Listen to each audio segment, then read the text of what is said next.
Hello, I'm Jared. And I'm Ebony, and this is his And hers. Warhammer 40k. Yay. I took over today. Fine. Today we'll be discussing the Solar War, which is the first Siege of Terra novel.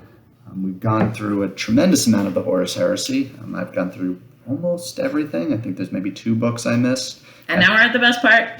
If you say so. Our feelings on the start of this might prove otherwise. Yeah, that's sort of the overall feel that we've been getting for the Solar War. Yeah. It's okay, we have fluffy coffee. That's what she's drinking right now. It's so pretty. Normally we have our cappuccinos that we drink, which this one makes, but we had them earlier. So But you made them. I did. Yeah. They did not come out as well. They were good. Yeah. It's because our quarantine is kind of ruining our weekend schedule. Yes, so this is in April. Quarantine is still going strong. Yep. Ebony has been complaining about people not wearing their masks properly. Oh my god, everyone is wearing their mask wrong. We're gonna pause. Public service announcement. The mask is supposed to cover your mouth and your nose, because that's where viruses get into your face. And the blue side of the mask, if you're wearing a surgical mask, is the outside. The white side is the inside. And there's a little metal bar at the top that lets you squeeze it around your nose and fit it tight. So if you wear glasses, you can put your glasses on top of it. And when you put it on, you put your fingers in the ear loops and you put it on. And when you take it off with your clean hands, you take it off by the ear loops. And if you're saving it, you can fold it. So don't touch the inside. The inside is white. Tighten it around your nose so that you don't get foggy lenses, because that sucks. And also cover your nose. Nose in the mask. For those who don't know, Ebony is an immunologist. She is actually an expert in this. I do wear a lot of masks. You really should be listening to her. Yeah. I make vaccines for a living, and I wear a lot of masks at work, so cover your nose and mouth. Yep. Yeah. Okay. And also stay 6 feet away from your friends, except for this. But we live together, so it's fine. Right. If you live with someone, you don't have to be 6 feet away from them. You can be as close as you want, unless they're sick. If they're sick, put them in a separate room. Anyway, This is a book club about Siege of Terra, the Solar War. We're excited! She's just excited to finally get to the end of all of this. Yeah, it's been like 1,000,000 books about how Horus is going to attack Terra, and every book I'm like, so when is Horus getting to Terra? So when is that happening? speaking of who's really not in this book, It's Horus. it's Horus. He's not really here. No. Overall, the Solar War for us was just kind of Yeah. You know, like it's... All right, so to start things off, you have these little pieces that sort of take place in the warp, in this book, right? Mm-hmm. In which you have these individuals, one in gold and one in sort of regular clothing, that are meeting around a fire to sort of discuss what's going on. Yeah. And in sort of a reverse, the one in gold is Malkador, Yeah. and the one in regular clothes is the Emperor. Yeah, the Emperor's like an old, kind of frail-looking dude, and Malkador is like young and muscly and wearing fancy gold armor. And I guess it's how you feel in your mind, I guess, is what they're projecting of themselves. Yeah, it's sort of a representation. Right, and the Emperor's got to be tired. And at this point, he's still holding back, the gate under the Imperial Under the Palace. throne, right, yeah. So that's still going on. All 4 Chaos Gods are sort of pushing in on him, so he's been feeling that as well. Yeah. And so you get these little back and forths with different people and the Emperor throughout the book. Yeah. The other... But not really a good setup for that. There's no like warning. It's just like there's an old dude and another dude in a cave, and you're like, I get. It's like, I mean, that is really John French. So John French does this a lot in a whole bunch of his books. It works better in other stuff, like he did in Slave's Darkness and in the Ahriman trilogy, because you already know these characters and they're kind of recognizable. I mean, it's because their mental projections of themselves aren't super recognizable, right? Like, I'm not going to guess that Malkador is a super strong young dude in gold armor. Right? Well, that's why they eventually say their names, but I think the idea is you're supposed... Yes, you're supposed like, for me, to be... for the first half of the book, I thought it was the Emperor and Horus. And at some point, it is the Emperor and Horus. It is, near the end. Yeah, but there's no warning about that switching. It's a little bit weird. Ooh, are you going to read a passage? I like it when you read. No, not even a little bit. No. Because I would have to actually find it, and I'm not going to sit here and try and find it. Well, no, I just meant, are you going to read this passage? Like, any of that? No. Oh, yeah. So actually, in the first one, the wolf is designed to represent Horus, you know. I thought so. And the wolf Horus is speaking to the Emperor. The Emperor is not speaking to him. Okay. The Emperor is speaking to the darkness behind the wolf. Ah. And so, while the wolf is Horus, the darkness, which does get closer and closer in each of these little warp scenes, represents the Chaos Gods. Gotcha. And so, Horus sees the Emperor essentially as ignoring him. Gotcha.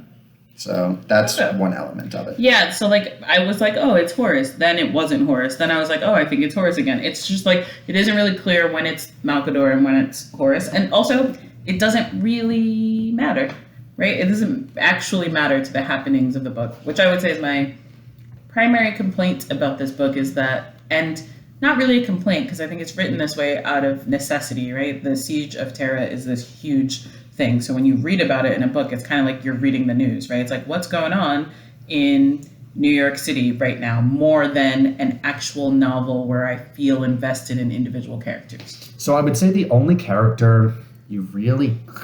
There are a few characters that I think you could be invested in. You personally are not. One, because you probably haven't seen these characters in 25 books. And two... Which for me is like 5 million years ago and I forgot you existed. Right. And two, you didn't read the book that actually makes them an important character because we wanted to skip over them. Yeah, in my head, I'm like, the characters in this book are Rogel Dorn, Name a non-Primarch character. Abaddon. Okay, that's one. Good. You're right. Yeah. Sue Hassan. General Sue Hassan. Yes. Who I would say is among the human characters in this book. So the human characters being Mercedes, Sue Hassan. I'm pulling up the list now. Yeah. The Mechanicum characters aren't that interesting. I did like the crew of the Antaeus, was it? The system freighter? Basically the ship that Mercedes was on. Yeah, they were cool. Then they all died. That was, let's see, Cadmus Vec. His kids. So that Axinia, rich guy, his kids, and his bodyguard. Yep. The Navigator. Yep. We'll get back to the Navigator because I actually did like that part a lot. Okay. Anyway, Sukhasan. She personally is my favorite human character. That's actually the most memorable scene of the book for me is the scene where Jagati Khan visits Sukhasan in her quarters. Yep. And she has like a badass falcon, which random but cool. She has like a falcon that she has to like let out to hunt. And he's into badass birds and they have a small conversation and she has his title is the Warhawk. Yes. And she has a sister who is a captain, I think, Also of a ship that has turned traitor to Horus. Well, the ship didn't turn traitor. Right. You don't get a clear answer on whether or not her sister is a traitor. Right. Her ship, if I recall, was at Istvan. And it's lost, right? And so I think to sort of end that little bit of story about her life, they like amend her sister's official record to have been like lost in support of the Imperium, as in they fought off Horus, but I don't actually know that that's true. No one knows that it is true. I think it's a thing that is done on behalf of Sukhasan, right? Around that time, I did like the meetings when it was Jagati Khan, Dorn, Sanguinius, and the head of the Mechanicum, who was there as Whose well. name I don't know. Can't think of it. No. Yeah. And Sukhasan got together. Which I feel like it's got to be weird for her. It's just like a room full of Primarchs and super Malkador. weird. Yes. Oh yeah, and Malkador. Yeah. And she's like, do you need me? I don't think I need to be here. I'm going to go yell at some small humans. And that's what's kind of crazy and is sort of throughout the whole Horus Heresy and through most of modern 40K as well is you have these tiers of scale where the things that Malkador and the Primarchs are dealing with and like even just Space Marines are dealing with, are on such a different level from what normal humans are dealing with. But normal humans also have tons of their own problems as well. Yeah, I mean, I guess in defense of Sukhassan, she's in charge of the whole Imperial fleet. So she does have, like, her problems are at a large scale, and they are related to Rogol Dorn's problems. But, like, there are other things that, like, she just isn't doing, even though she's the lead general of this defense, right? Like, she's not in charge of, like, Space Marines at all, or, like, moving Space Marine units on the board that is this war. She's mostly in charge of moving human manned ships and units around. Right. Yeah. Right. Which there are tons of those as well. Yeah, we just don't. They don't really talk about them a lot in this book because Rogol Dorn, Sanguinius, Jakati Khan, and Malkador are also in this book. Right. Yeah. Right. So let's see where else to start with this. You have It's like called Mercedes. Mercedes. She is definitely the main character. To which I'm just gonna say no. No. That's how I feel about all of that. Okay. No. No. No. Didn't like her. Or just her conclusion. Yeah. No. That's how I feel about that. Not into the conclusion. Not into the conclusion. Ebony also didn't read The Buried Dagger, where a similar conclusion was done. Are we not giving spoilers? We can give spoilers. It's a book club. All right, fine. Or do you not want to give the spoilers? In a moment. You're against spoilers. No, I'm not against spoilers. 'Cause I'm just, you'll probably never read The Buried Spoiler Dagger. alert! I'll read Spoiler it. alert. Is it long? I mean, it's a regular book then. Oh, then I'll read it. Okay. I didn't really care for it, and you really don't like Mortarion, and this isn't going to change your opinion on him. I don't hate Mortarion, actually. I kind of like that, like, Horus is like, hey, Mortarion, do these things, and Mortarion's like, no. I kind of appreciate that. It's basically, if you remember in Slaves of Darkness, When they go and try and get Mortarion, and he basically says no. No. That's his general response. He's like, yeah, not doing it. right, the Buried Dagger is all of the stuff that explains how Mortarion and the Death Guard Eventually get to the Siege of Terra. I think my favorite Mortarion event is, like, in a different book that we may have done on this show. Like, Horus sends a Space Marine to, like, get Mortarion That's the scene somewhere. I'm talking about. Yeah, and that's in Slaves Mortarion's of like, Darkness. let him ask me himself. And the Space Marine's like, what? It's Horus. He's, like, doing things. And Mortarion's like, yeah, well, then, no. Yeah. One day, I will have you read Lords of Silence, which is just such a good book overall and does such great things for the Death Guard and for Mortarion and all of that stuff. I don't hate Mortarion. I just feel like because his answer to everything is, nah, I'm not doing it. Yeah. Like, his storylines are always kind of boring because it's mostly just Mortarion says no. Right. Which is what I say about Mercedes Oleton. Not buying it. I want to rewrite. So, Mercedes Oleton has been in a prison, I want to say around Uranus? Or was it? Sorry. This is going to be a problem. Yeah, I mean, come on. You just said a lady has been in prison around Uranus, and you're making fun of me. Stop it. Just so you know that you said that All right. sentence. From now on, it will be pronounced as Uranus. That's not better. Fine. We can use the Futurama version. Which is? So because it was such a problem, they renamed the planet to Urethra. That's not better. I don't want a lady in prison in Urethra.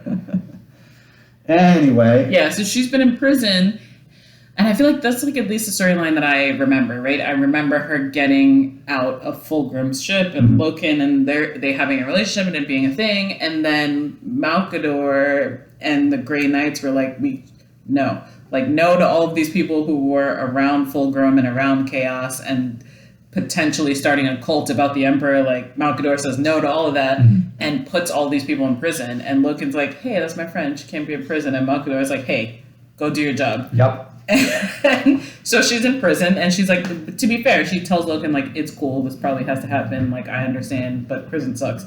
And so she stays there. And I think in the beginning of the story, like, her prison is under attack, right? Yeah. Because the traitor forces start coming into the Terran solar system around Uranus, and see, it's funny. Well, they start further out. Yeah, I guess they past start Pluto. right, But There are the two gates. right. The Chthonic Gate and there's a really good map of it. you have a map. You're always so prepared. Yeah, and her prison ship ends up under attack. If I had the special edition version of these, the map would be in the book. Ooh. I mean, this edition's very pretty. This is the actually Less than standard edition. All right. Well, the budget edition. Yes. Yeah, so her prison gets attacked, and she escapes with the help of this guy who is a navigator, who is also in prison with her. Yep. Right? And they make their way out, and they get picked up by a ship that is escaping like a world somewhere, and that ship actually got taken over by a rich dude, as rich dudes do. They took over this ship that was leaving. It's not actually his ship. He just got on it and was like, "I'm rich, you listen to me." Was it? Yeah, it's not actually his ship. I mean, he doesn't take it by force, but like him and his bodyguard and his kids show up and they're like, "We got to leave now." And the captain of that ship is kind of like, she's not new because she's been doing this like shipping transit back and forth, but that's like all of her flying experience has been like flying from one planet to another right next to each other. Right. So this rich dude and his bodyguard and his 2 kids get on, and he's like, "We got to go right now because the port is literally on fire." And she's like, "All right, I guess we're leaving." So they leave, and as rich dudes do, being rich makes him the person in charge on this ship. And they have like a bunch of, sort of standard people in the ship that they put in holds because he's like, they're going to take over and go crazy. So they've locked these people in the holds. They've left more people than could fit on their ship. So the captain and the rich dude are kind of at odds about it. And to sort of make up for that bad feeling of leaving these people behind on her docks, they take in Mercedes Oleton and this navigator that escaped from the prison that they were in. And that's how they get on board their ship. But then things go awry quickly. Ooh, it's the map. So you can Google the Sol System 40K map. I don't have the version of it that comes with the book that is all like detailed and fancy. It's very pretty. So you can point out around Pluto, you have the Chthonic Gate and the Elysian Gate. Yeah. And I believe it was the Elysian Gate that was the one that was directly that they attacked. came through first and attacked first. Yeah, so this trade ship picks up Mercedes Oleton, right? And her dude, this navigator dude who is super not useful. Yeah. And I mean, so he was a navigator aboard one of the ships. Yeah. And pretty much every ship needs a navigator. Yeah, so- unless they're a system ship. Like they don't have right. warp drives. So he's not navigating. So they pick her up. His bodyguard realizes that Mercedes Oleton is clearly a prisoner. I'm just imagining her dressed in black and white prison scrubs, but I don't think that's actually what prisoners are wearing in 40K. It's probably like the orange jumpsuit. Okay, so they see her and they're like, "Yeah, this is bad, but now you're on our ship. I guess I don't know what to do. We're gonna put you in this room. You figure it out." But turns out the rich dude, his wife, might have been a believer in the cult of the Emperor. Yep. So he meets Mercedes Oleton and is kind of like moved by her general religious aura. No. Like the big reason is she met Euphrates Keeler. That's true, Like, and he knows met who her. that is. Yeah. Like So he knows who Saint she is. Keeler is now a big thing. deal across the Imperium now. Right, so he knows who Mercedes is, and like he, for some reason, lets this prisoner hang out with his children, which seems like a bad choice, but like whatever. And then I think it's because their bodyguard is there also, I who guess. is like a secret assassin murder she's a person. badass. Also, she is not down for Mercedes. No. She's like, "I don't know where we got this prisoner from. Let's dump her off the ship because now people are shooting at us." Yep. Right? Because she's not actually allowed to escape. So Malkador and the forces that be that were keeping her in this prison, along with this navigator, are trying to shoot this ship out of the sky because she's on it. And so Loken shows up and saves the day. He's got his own ship, and his ship eats her little ship, and he saves them. Why do I feel like we skipped something? No, I mean, some dudes who probably belong to Malkador and the rest of the Reclaim Your Prisoners board their ship and like kill most of the people. But then something happens, and the captain of the ship goes chaos crazy and kills a bunch of those soldiers, and like what is left? Because the word bearers board their ship. Someone boards their ship. Yeah, and like then the word bearers come for someone them. goes crazy, and all of the attackers end up dead. And we get left with Mercedes, her navigator, a dude who was downstairs in the hold because he was poor, who used to fly ships or work at a dockyard, and the ship's like part robot, like navigator lady who's dying because the ship is dying. And right before they're about to like run out of gas or explode or something, Loken shows up and saves them. And she's like, Okay, but that's not till later. Like they're already past Jupiter, I think. yeah, they're on a trajectory to escape, and like Loken gets them. And then she's like, I gotta see Rogel Dorn. Right. Well, the whole time she's been like, Yes. you have to see Rogel Dorn, and everyone says you're crazy. No, yeah, like Rogel Dorn's doing things. He's not gonna see you. But then she gets with Loken, and Loken is a knights errant. So he's like, yeah, I'll take you to see Rogel Dorn, and he'll see me. So then she ends up on the Phalanx. Right. So she ends up on the Phalanx. And then we learn some wonderful stuff about her navigator friend. Primarily that he doesn't exist. Imaginary. Yep. Which explains why he's been useless. I mean, And he is Kind of the figment of Samus that has been following her and probably took her over after, Istvan or after Davin. I'm trying to remember the last time we saw Samus. so basically, spoilers alert, Mercedes Oleton is evil and is an evil chaos bomb. no. I mean, she's not evil. She's carrying an evil chaos bomb. Yes. No. Why? I don't It know. proves Malkador right. Like this is exactly the thing that Malkador was worried of. I don't care. No. I feel like this poor lady's life has been so hard. And what I wanted to tell you is, in the Buried Dagger, A similar thing happens to one of the Knights Errant. That basically they were at Calth and got taken by word bearers and had demonic engrams implanted in their brain, and the memory of that was forgotten until the moment that he's alone in a room with Malkador, and then almost kills Malkador. Yeah. I say no.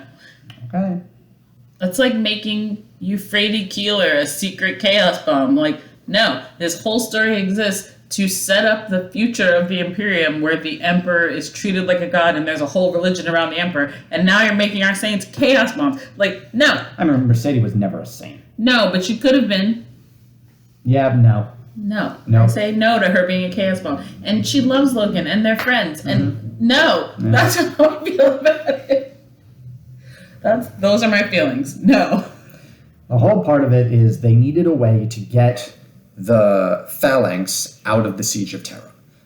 Because we know that the Phalanx isn't really involved in the siege. So essentially what they did is they had this demonic attack happen during the siege on the Phalanx at the same time that the big climax event of the book happens as well, which we'll get to a little bit later. But the end result is that the Phalanx gets moved away from Terra, away from the battle, so that it can't fall into the hands of the traitors. Yeah.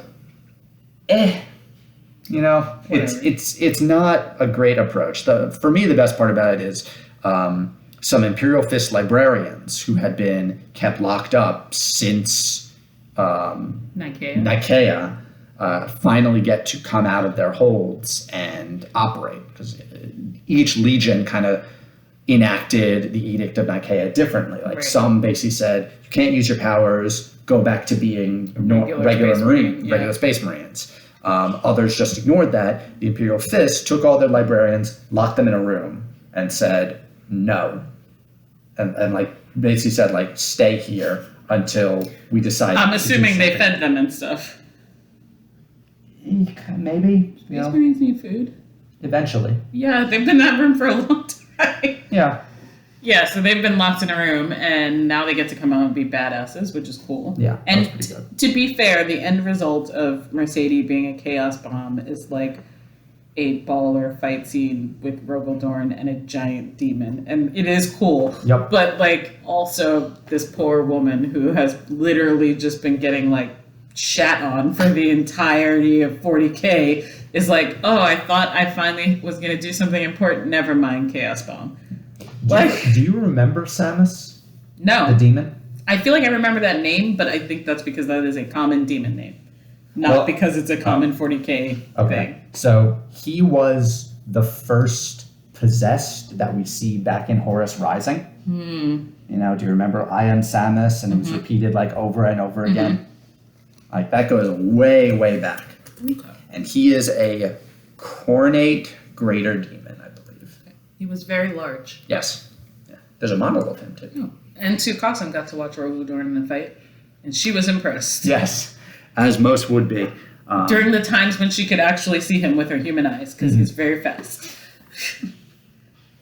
Rogel Dorn, I think, has, depending on who you asked, He's gained a lot or lost a lot from the Horus Heresy series. I feel like maybe he's gaining for me, because I feel like he wasn't doing anything in my mind up until now. Like, I didn't, like, remember when I thought the Imperial Fist and the Iron Warriors and the Iron Hands were all the same legion? I at least, but I at least know he has a legion and he's important. And I started liking him like 2 or 3 books ago when he was just like trying to tamp down all these little fires. Like he was just playing whack-a-mole with all this chaos set up to the Siege of Terra and getting the palace ready for attack. I feel like maybe Rogaldorn and I are spirit animals. I just feel like he just wants everyone to do their job as efficiently as possible. And he's like, you just do what I say and things will work. And that's how I feel all the time. So, like, you know, he's not super interesting, right? Like, he's not like Fulgrim, but I can appreciate someone who's like, hey, just do what you're supposed to do, dude. Now, handlebar mustache or no? You're asking me in my mind if he has a handlebar mustache. Well, so canonically, he doesn't. Okay. You know, canonically, he looks like that. That's an angry-looking man. He doesn't look that angry in my mind. Here's like the model of him. Yeah, I can see that. But the handlebar mustache one was made years ago. Let me try and find. I imagine that he has gray hair. That's not a great one. And he looks presidential. Well, I mean, that's him, I should say. Yeah, just kind of square-jawed and short gray hair. You know hair. who he reminds me of? He reminds me of, I think the U.S. president is right. Yeah. Not our current president. In a movie. In a movie. Yeah. Where the president is some main character. Yes. You know, not like the guy who rewards the main character at the end of the movie. No. Yeah, like he reminds, in my head, he is the president from Independence Day. Yup. Right? Okay. Like, that's fair. Who gives a speech and inspires people, but also gets in a fighter jet and shoots aliens himself. Like, that's Rogel Dorn in my mind. So this is the old-fashioned version. Yeah, that's the cartoon version of that dude, really. That's what it looks like. It's like a cartoon general. But he's bald and has handle. Like, it's designed to be the Prussian general. Yeah. Which Imperial Fists are supposed to be designed off of Prussian, like, military ideals, and I hate those kind of things because they just lead to idiocy, like, oh, why don't the whites, like, there's a picture of, like, white scars, and there's, like, writings on them, and it's supposed to be, like, Chagoran writing. Mm-hmm. It's like, oh, that's not Mongolian writing. It's like, no shit. Yeah, I mean... You know, anytime anyone ever says, like, oh, what are the legions based off of? Mm-hmm. Everyone then assumes they are carbon copies of that thing. Yeah. And it's really annoying sometimes. Yeah, no, I'm down with Rogel Dorn now. Okay, cool. But the exciting climax that involves probably your favorite Space Marine, Aramin. So the whole time that this is going on, Aramin and another character whose name I can't remember. It's Minak, right? Menkura. Close. So close.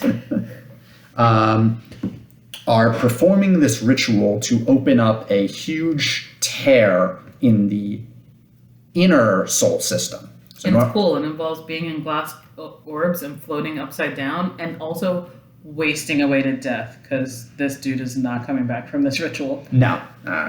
I just thought this was a really neat scene where normally when you have sort of rituals that are like, oh, the stars are in alignment and like planetary alignment, in space, that stuff doesn't really work because everyone's like, just look at it from the other side. Now it's in alignment. Now it's in alignment. You know, that's why constellations are not a thing in space.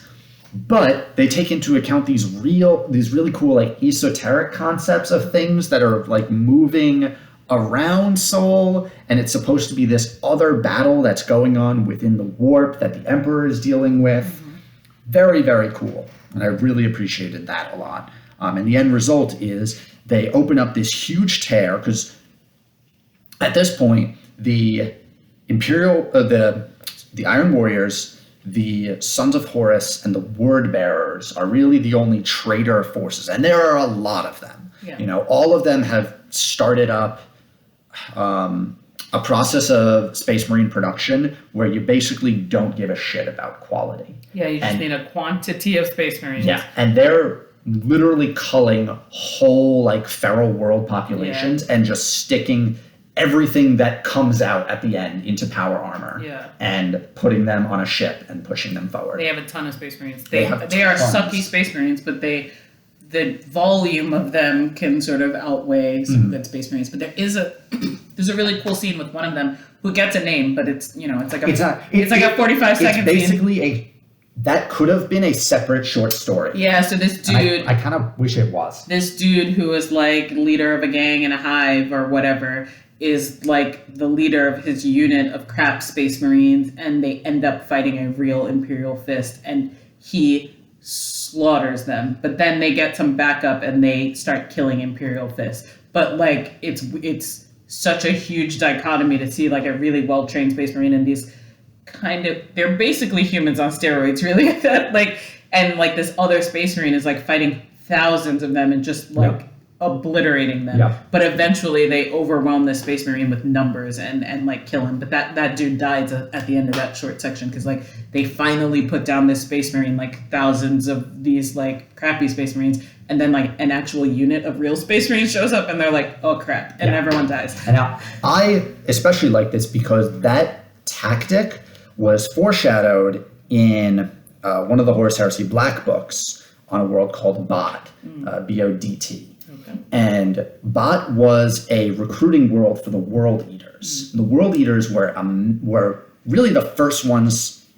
I guess it's in debate, but the Tech Marines and like Gene Rights of Bot basically managed to get the full implantation of a Space Marine down to about 6 months, from like 12-year-old child to like fully ready Space Marine, which is crazy. Yeah. The quality of them was hot garbage, but they could churn out like 40,000 Space Marines this way. The planet eventually had a moon dropped on it by some iron hands, and it's a very cool scene. That's one way to get rid of them. Autek Moore is a total badass, and he will go on to found one of the coolest, later founding chapters called the Red Talons. But that's a whole other thing. Yeah, this shows that the other legions started to do that too. And in keeping with that, we get to see Abaddon doing stuff. Yes. Abaddon, who we know after the Horus Heresy, becomes a very big individual and has a whole, series to himself and tons of other stuff going on. And also, I think Little Horus is in this book, just real quick, right? Let's see. Horus Axeman is here. Yeah. Falcus Kyber is in it. Is it Axeman or Kyber who's almost killed by Sigismund? I think it's Horus Axeman. Yeah. I think it's Horus Axeman who goes out of his way to get in a fight with Sigismund, and he gets almost killed, but also kills a lot of Sigismund's dudes too, right? Like that's a pretty badass scene. And that was around Neptune. Yeah. But in the meantime, Abaddon is on his way to Luna, right? To take control of the Selnar cult. The Selnar cult that used to be used to make Space Marines when the Emperor was legitimately making legions, right? And so he fights his way into the moon, which has all of these crazy defenses, and he gets down there to this lady who is like the head matriarch of the cult of the Selnar, and he's like, you lost because I knew that you would wait until this very last minute to destroy like this technology, and I know you won't destroy it because you want to preserve it. And he's like, so you really only have one choice, which is do what Horus says. And she's like, all right, I guess we'll do whatever Horus wants. So now they have, if they can maintain control of Luna, they have a way to make legitimate Space Marines. Now, you mentioned before this podcast something that I thought was really interesting, which was that during the War of Unification and during the Age of Strife, you had all of these little groups, across Terra, across Luna, across the other colonies and other worlds that were pretty scientifically advanced. And the Emperor was the one who took them sort of integrated the pieces of them that they want or forced them to do what he wanted, but really they didn't have a lot of love for the Emperor and kind of thought the Space Marines themselves were a shit design. Yeah, they're like, we could do this better, but I guess this is what we're doing now because this dude will kill us if we don't do what he says. Yeah, so the Emperor kind of just shat on science when he took over. Oh, at some point, I hope you can read the great work. Did you read Wolfsbane? You didn't read Wolfsbane. We might have to do that one. I don't know. Yeah, no. Actually, you know what? That one's not super important. The great work has a great couple of scenes of flashbacks to the scientists who first designed Space Marines. Turns out, Astartes are named after Dr. Amar Astartes. Oh, that's cool. Yeah. I didn't know that. She was like one of the lead scientists on the whole project. And one of the big heads of the project, who basically designed the Black Carapace, does a very cool discussion in that book where he talks about how like it's actually just a controlled cancer that they wrapped the body in. And when they were first designing it, the bigger problem was it would just envelop the entire body and just like collapse the body underneath it. That's a problem. Yeah. So like that was the main thing that he helped solve was how to keep it from just destroying the body underneath. Yeah, so now Horus has a way to make Space Marines. And I mean, they always did, but now they have like the high quality. Yeah, and now there's a big ass hole, and traitor legions are pouring through it. Now, something to notice is the legions that arrived through this warp tear are all ones that have, at this point, definitively fallen to chaos. Also, meanwhile, no one's talking about this, but like on Terra, you can see this big ass hole in the sky, and people are losing it. Like people are on Earth having dreams about demons and randomly getting possessed and starting their own like tiny demon religions and like having to be quashed, and that's a whole thing that's happening that we don't really talk about. Well, there were actually a bunch of short stories that did deal with that, where you have these Imperial fists that are going through like markets and going through areas trying to maintain order, and more often than not, it just involves them killing huge swaths of population. Yeah, I mean, also humans that aren't actually falling to chaos are also pretty angry because they're starving to death. Right. Because you can't get things back and forth through the system, so like there's no food, and also there's demons. It's a problem. Yep.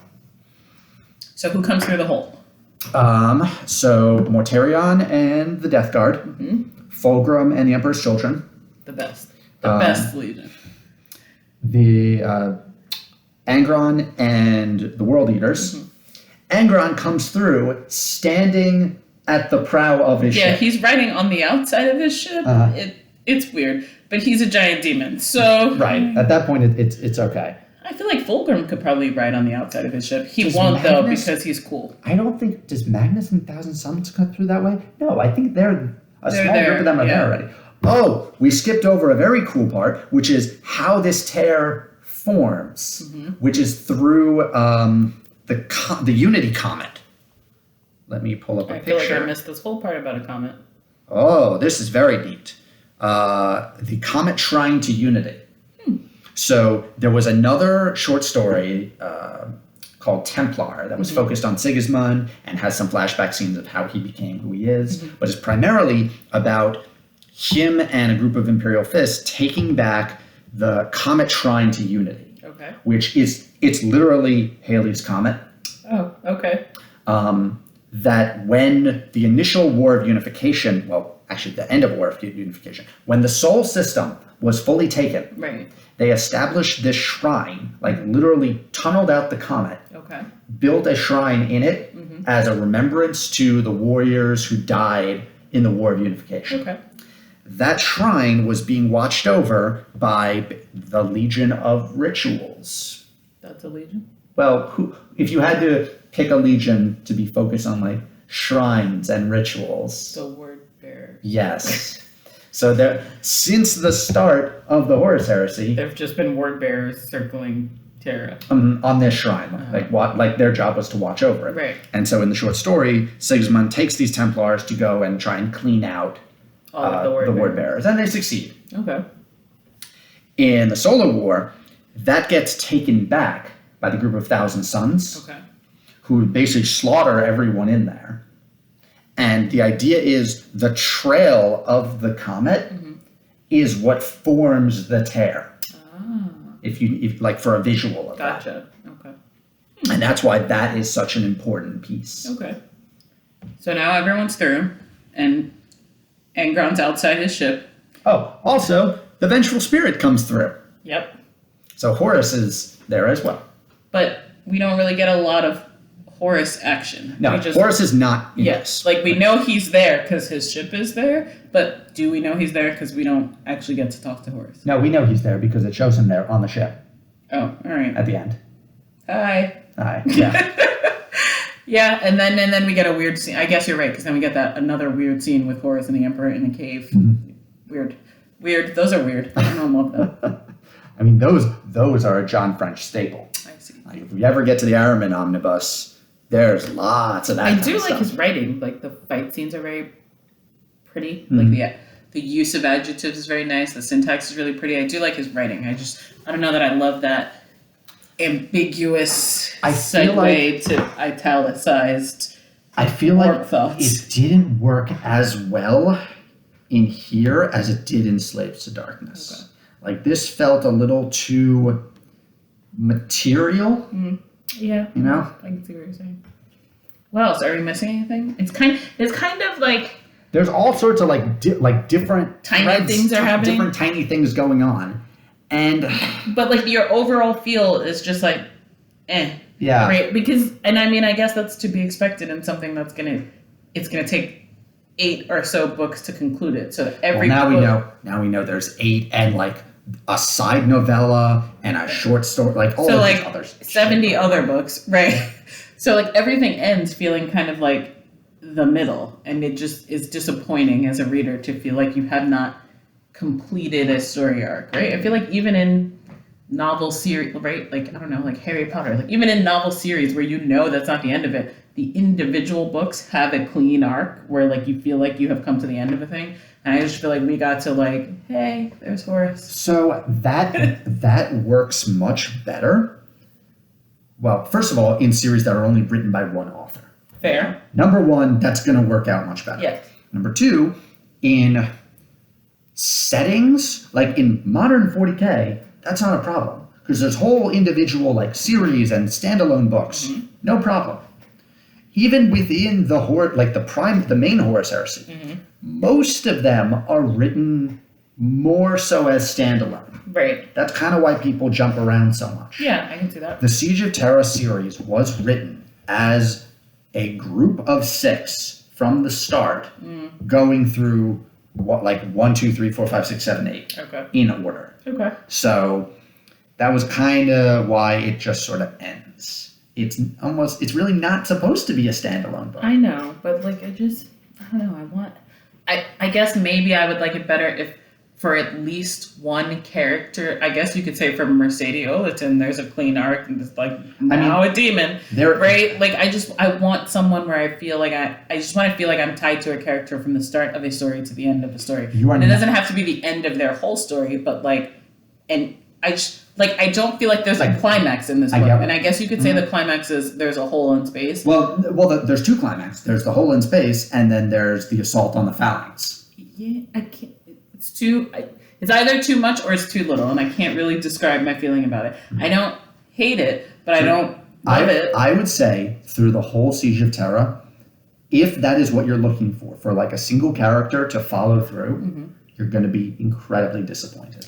I don't expect any of the books to do that. On a 0 to 10, what would you rate this book? 6. Okay, we're not that far off. I was going to say I would call it a 5. Like I don't super love this book.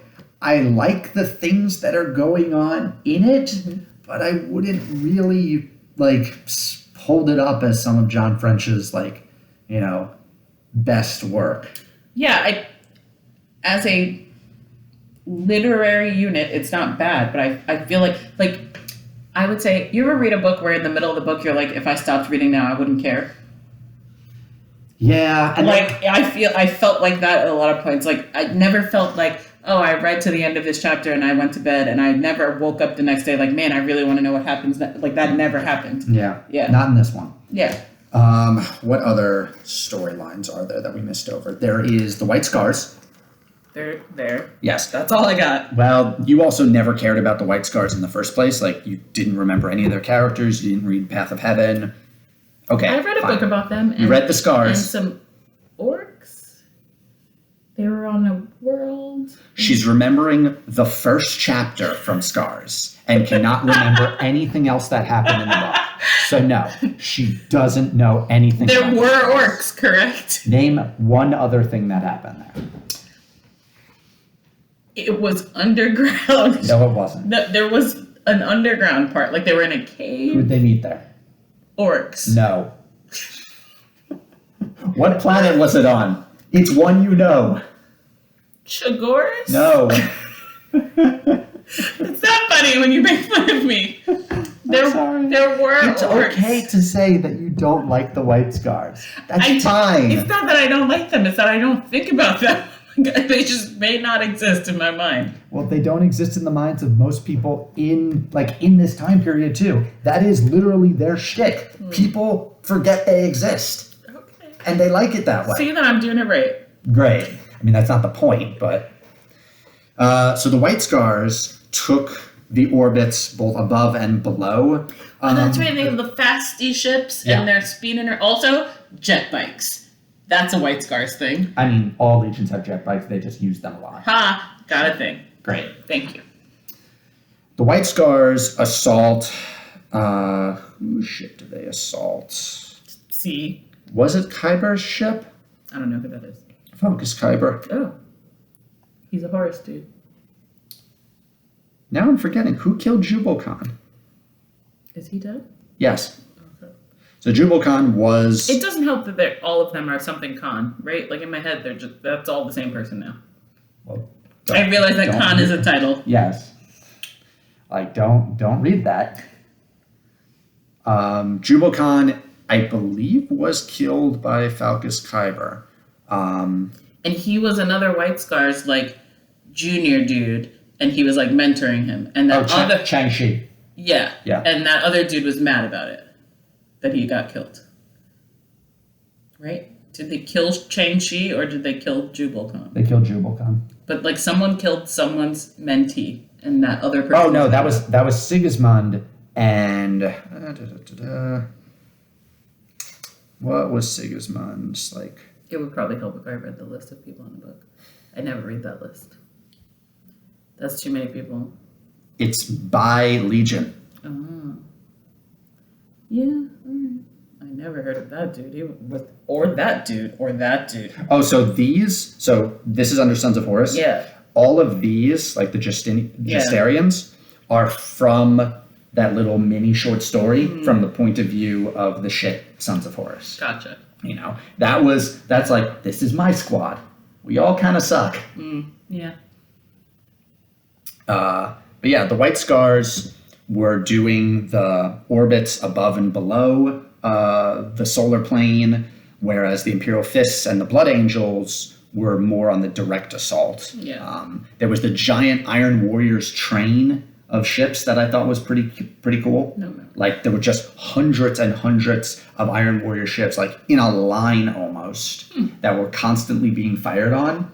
And Perturabo is there basically just counting it out and going, yeah, we'll have enough when we get there. That sounds like Perturabo. Yep. Perturabo came with this huge space Hulk in order to Plug up the gate. to take the opening fire around the Elysian Gate in order to just act as this mobile base that they could launch ships from and launch drop pods from. The Iron Warriors doing what they do best, which is sieging shit. Yeah. You know, Perturabo seemed to be on top of his game for the most part. Yeah. In general, like... He remains not Rogel Dorn. Yes. See, now there are two people in my head. People have mixed feelings about John French's writing of Perturabo.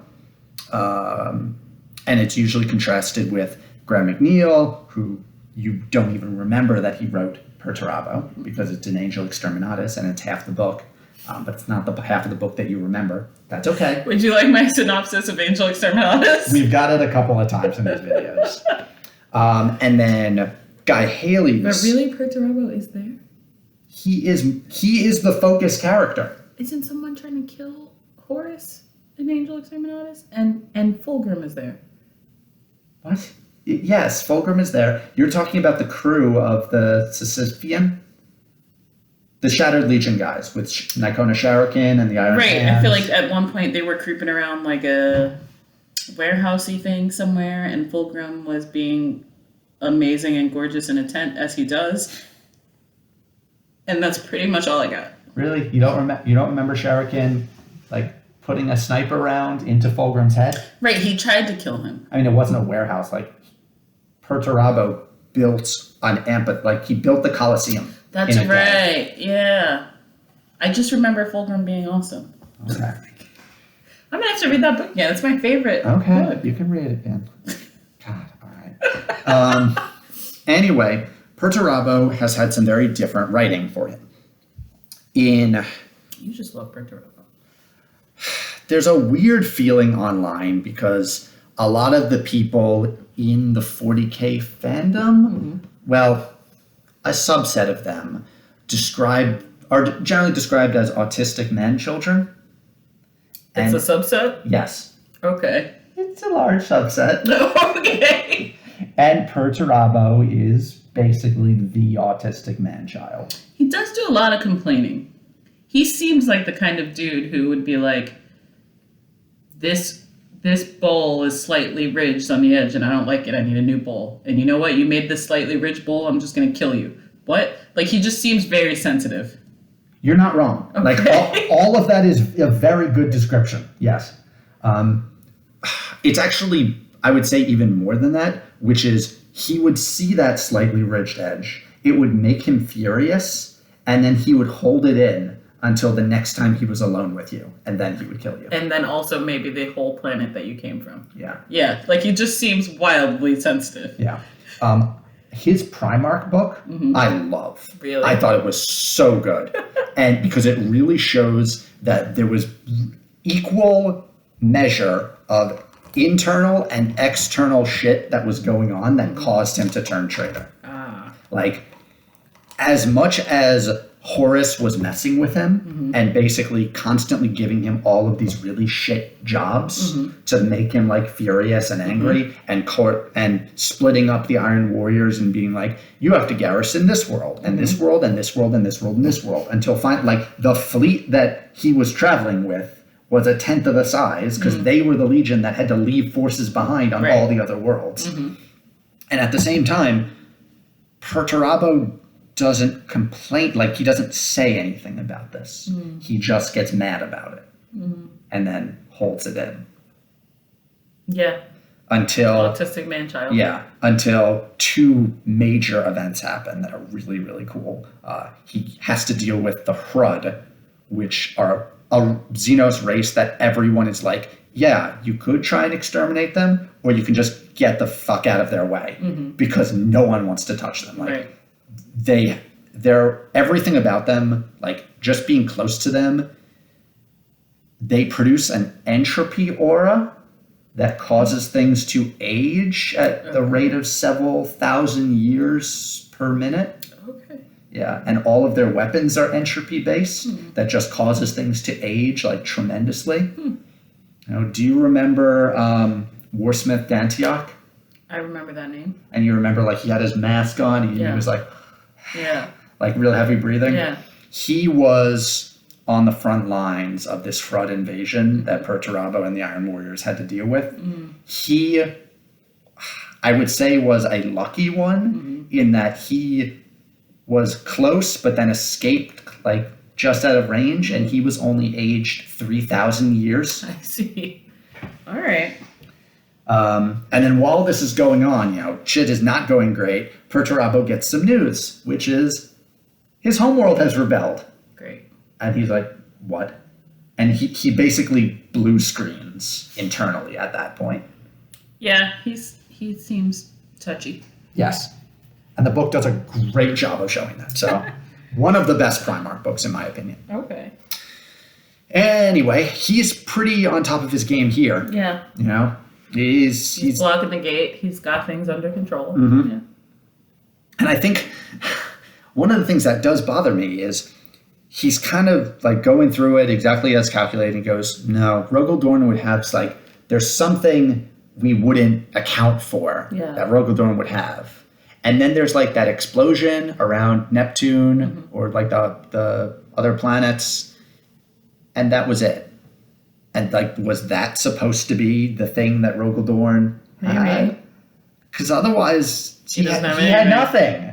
Like, they kind of, for the most part, waltzed in. Yeah, and it feels very, like, matched, right? Like, I can't say someone's doing better, or, like, one side's doing better than the other. I mean, the one that's actually getting closer. You know, like, If I feel like if Rogel Dorn was, I don't know, I feel like they got to Terra way too easily. I don't know that I would call it easy, but all right. Okay. I don't know. That's the first book of the Siege of Terra. That's the first book of the Siege of Terra, yeah. And they're all, like, there is this time pressure on everyone, essentially, because they all know Guilliman and the Ultramarines are on their way. Yep. And they're pushing through as much as they can. And they're right behind the Trader Legions. There's another short story that deals with what Guilliman is going through and the Iron Warriors that were left behind to like block his path are actually doing a really good job of slowing him down and like holding him off. It's not going to last forever. No. Gilman's not about it. And then the Dark Angels at some point may or may not go to Terra. Yeah. But at least in there, like there were two matching novellas. For Spear of Ultramar, I think was his. And then Dreadwing was the Dark Angels. The Dark Angels go off and just start murdering Traitor Legion homeworlds. In hopes that they'll come back to defend them. They don't. No. That wouldn't work for me either. I'd be like, well, too late. Yep. Yeah. But whatever, they tried. Right. What else? What's the next book? I think we're going to jump into the second Siege of Terra book, which is Lost in the Damned. Okay. So I'm excited. Written by? Lost in the Damned is by... What's happening next? That is Guy Haley. Okay. So I've tried to keep as spoiler-free as possible on this one. But the cover does show Sanguinius at the front of it, leading what looks to be the Sanguinary Guard. Okay. And yeah. Finally going to get to see Sanguinius doing something other than being angsty? No, probably not. It's his brand. Yeah. He's like, I don't lead this war, but like, I don't want to. I didn't get a chance to read Titan Death, but apparently he's like the leader of the defense of Beta Garmon. Okay. I don't know if I've mentioned this before, but Beta Garmon is the largest forge world outside of Mars that is also like within one warp jump away from Mars. Okay. Or like it's really, really close. It's actually where the Space Wolves all gather before and like rearm before going to Prospera. Okay. Beta Garmon becomes the site of the largest Titan battle in the Imperium's history.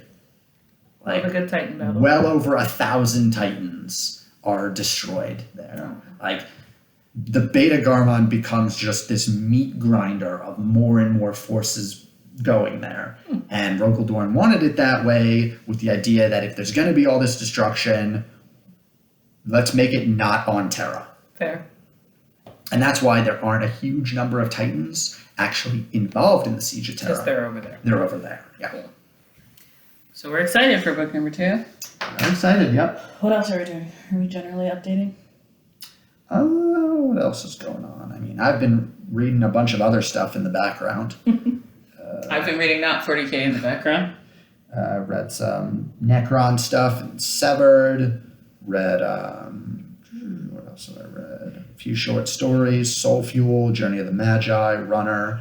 We're going through, what is the Warhammer Horror book that we are reading I don't know as what well? it's called. I forget the names of all of these We things. are reading Warhammer Horror, and I do love it. I love a good horror story. The Warhammer Horror series has been like sort of up and down, I'd say. Like there are some really good ones and some not so great ones. The one we're in right now is pretty good. It is. We are reading. I'll find it eventually, I promise. Wicked and the Damned. Okay. Good. I'm Yeah. enjoying it. All right. I guess that's it. That's it. And- Yep. I had this delicious coffee the whole time. I'm just gonna take It's awesome. Maybe I'll put that recipe on our page, and then you can make your own delicious, fluffy, whipped dalgona coffee at home. It's really not hard. It is not at all hard. I love it. Go for it. Bye. Bye.